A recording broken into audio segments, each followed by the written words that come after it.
So I just want to make this video tonight because I feel like everyone's gone a little bit stir crazy at home at the moment. Obviously, day in, day out, we're supposed to be socially isolating. At least I hope most people are.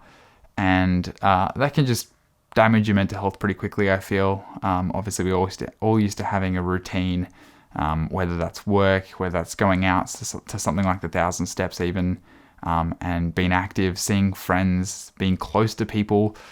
That's all out the window right now, obviously, while we kind of get some distance and get some space and try and reduce the amount of cases that are happening.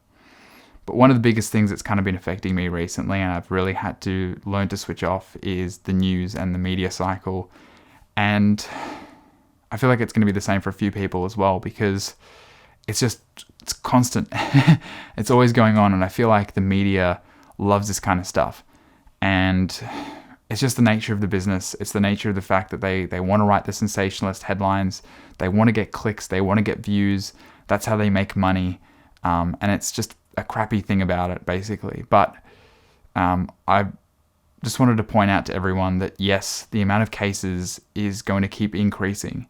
And people watch it like it's a sports score or something like that. You know, they just keep their eyes on it, keep their eyes on the changing situation every day. And I get it. You want to be in the loop. But also I feel like there's a big aspect to that where it just sort of really wears you out mentally, because you are just seeing bad news all the time. And I guess to put it into perspective, when the first person came into Australia with a case, who had the virus, they were, with the amount of confirmed cases in Australia, would have been 0. And the only reason that the cases are going to keep climbing is because now we're doing more testing, which makes sense, right?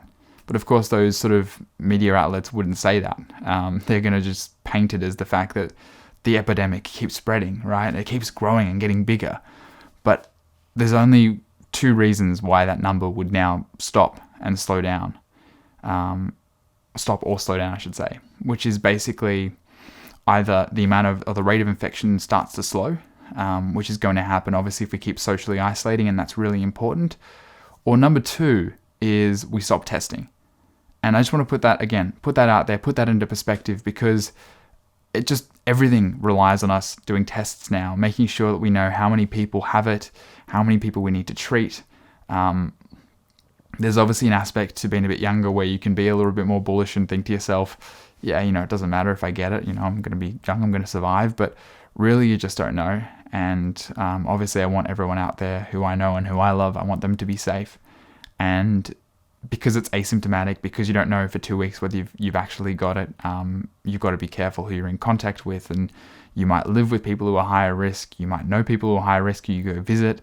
And so just taking everything as seriously as possible is super important. And I definitely don't want to negate that with this video and say it's not important. But I just really wanted to put it out there that being a part of that news cycle 24/7, talking about it all the time with the people listening to it on the radio, watching TV and watching the news. Obviously, right now, the best thing we can do is just stay inside as much as possible, keep our distance from one another, which sucks because I know, like right now, I miss the people I'm usually in contact with. I miss having the freedom to go around and see them, to be close to them, and even to not be able to sort of give them a high five or give them a hug.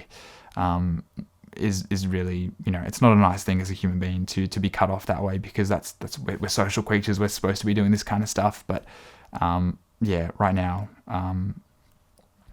we're all just going pretty stir crazy at home, and obviously tonight I'm not going anywhere else. I'm just going to make this video about the virus. So I just wanted to say to everyone, I hope you're all doing well out there. I hope you're all keeping well, and I hope, as much as the next person, this doesn't take too long before it's all blown over. But right now, do your absolute best to keep your mind healthy and active, keep your body healthy and active, whether that's doing workouts at home or going down to the park if you still can and go for a bit of a walk. Being out in nature is obviously really helpful. And yeah, I hope to see you all on the other side, nice and happy and healthy. And just, as much as possible, that news cycle, try and just be mindful with it, look at it when you need, but don't keep your eye peeled to it every second of the day, because it's likely as we test more people, we'll see more cases go up. But then if we keep doing the right thing and socially isolate, we'll see those cases eventually start to go down.